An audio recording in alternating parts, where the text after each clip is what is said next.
tells you, be positive. They say, just be positive. But nobody tells you how to be positive when there's only darkness around you. How to be positive when your mind can't think of anything except bad things. How to be positive when your parents aren't able to support you the way you need. How to be positive when you're alone at midnight crying in your room just because you can't afford to fail. So in this video, we're going to unfold what the true positivity really is and for how long we have been perceiving it in the very wrong way by limiting ourselves from the real treasure of positivity. So hey you, I'm Hafsa and let's begin. So everybody thinks that being a positive person just means to slap a smile on your face, that staying chill even when your world is falling apart, and to enjoy your little life. Well, what if I told you that this isn't real positivity? Yes, you heard me right. So promise me that you will stick till the end of this video, and I promise you that by the end of this video, your entire perspective about positivity is going to take a 180-degree turn. Before we dive into the topic, let's first untangle where this so-called positivity belief is coming from. It's coming from social media. Yes. So, watching everyone else's life from a point where they just want to show the perfect part of their life. Watching that reel at 2 a.m. which says, be happy, be positive, and enjoy your little life. And when you see everyone else's highlights and you feel that your pain is invisible. By scrolling mindlessly through an app where people only post their achievement and you start comparing your second route to someone else's 89th route and start believing that life is only about being happy, enjoying and living it to the fullest. No, it's not like that. Listen friends, life is like a sea wave. There will be ups and there will be downs. There will be a moment when you will feel that you're on the top of the world, and there will be a moment when you will feel betrayed and you won't even recognize yourself anymore. But the truth is, true positivity is not forcing a smile on your face when you're feeling broken inside. True positivity is the quiet decision to believe that this current situation is not my final destination. Remember this, true positivity isn't a feeling you wait for.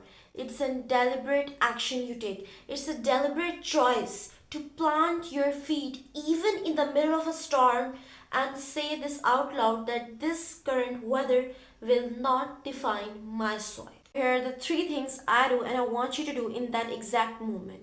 I have been there too. So starting with the first thing. So first things first, write everything down. Yes, you heard me exactly.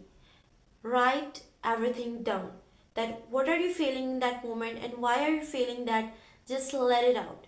Express yourself completely. Tell yourself that I'm safe, I'm listening, I'm here for myself. Don't focus on writing the perfect, correct grammar. Write messy, write raw, let it out, express yourself completely. And I know that in that exact moment you will be too drained to even pick up a notebook and a pen. So I want you to open your notes app in your phone and do it right there. After you have done that, you will feel a lot lighter. Not fully healed yet, but a lot lighter. And remember that our mission is not to fix your whole life right now. Our mission is just to win that exact moment when anxiety hits and despair wants to take over. And believe me, if you can win that moment, you can win in life too. For real. And our second step is talk to Allah and make dua. Take whatever messing feeling you just wrote and tell Him everything. Pour your heart out. Tell Him everything, what are you feeling, what you have just wrote down, what is happening in your life, what's not going well. Tell Him everything. And dua doesn't change your situation, it changes you. It gives you the kind of strength and motivation that nothing else in this world could give you. This is the most crucial step. Figure out the one smallest thing you can do right now to move just 1 inch. You don't have to fix your life right now. You just have to move 1 inch. Can't clean the whole room? Just put one cup on the table. Can't study for 3 hours? Just read one page. Can't stop crying? Just wash your face with cold water. The goal isn't perfection, the goal is movement. Because 1 inch of movement tell your brain that you are still in charge, you still have control over yourself. That's how you win, and that's how the healing starts. 1 inch at a time. Never undervalue the power of 1 inch movement, because the journey of 1,000 miles begins with one single step. And don't rush yourself. Be human and allow yourself to feel the emotions freely. You have to take care of yourself in that moment, because nobody is coming to save you, nobody has to save you, and nobody has a responsibility to save you. It's your responsibility to save your dream, to save your spark, to save your uniqueness, to save your passion, to save your future, to build the life you have dreamed of, to go on the trip that you promised yourself. You owe yourself the life you deserve, and nobody has to do it for you. You have to do it for yourself. And here, um, in people, it this concept splits into two mindset. The number one is people feel that it's a blessing to be on their own, and they take it as their motivation, as their passion. But on the other side, there are people who think that it's a curse, and they start complaining, and they just got stuck in the cycles that, and they live a life full of complaints and low energy. They just develops the victim mindset that life happened to them and that's why they are right now. But you know who wins in the end? The one who own it unapologetically, that he's being on his own, that he believes that being on your own isn't a curse, it's a blessing. Literally, it's a blessing. He believes that it's not loneliness, it's ownership. And that type of person win in the end. You know, I've heard a quote that stick with me till today and I love it. It goes like, the worst thing I've heard is you are on your own, kid. And the best thing I've heard is you are on your own, kid. So choose path that you want to choose. Do whatever you want to do with your life. Live your life. Just you want to live your life. You owe your dream life to yourself. Literally. Don't become the true type of person who just become harsh due to the harsh realities of his life. Be kind. Life is short and your heart is so beautiful. Own it. Literally. The world need more kind of people like you. The fourth last crucial step is use your pain as your compass.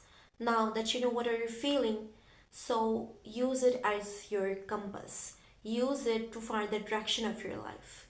Because pain doesn't mean that you're weak or you're broken. It reveals the thing that you deeply care about. For example, if you don't like your current circumstances, that means that your life is meant for more. If you don't like your group of friends, then they are simply not your people. If you're afraid of failure, then you have ambition.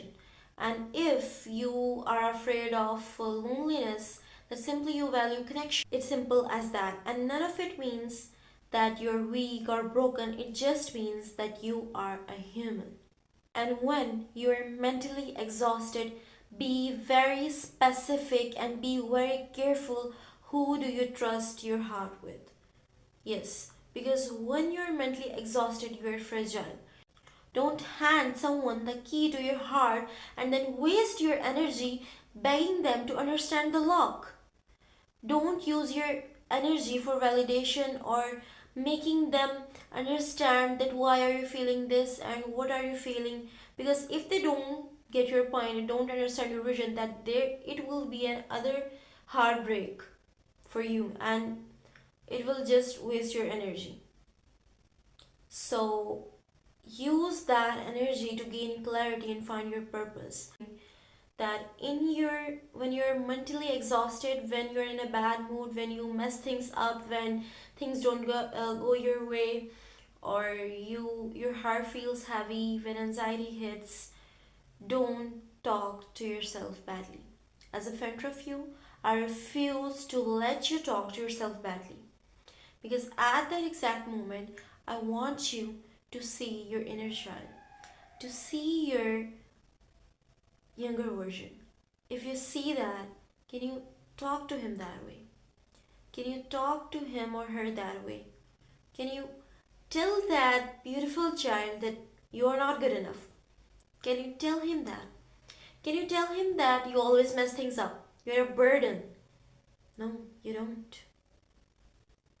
So, when you're in a bad mood, remember that you are your inner child. So, please be gentle with yourself and do kind self talk. So, be gentle. Growth can wait, healing comes first.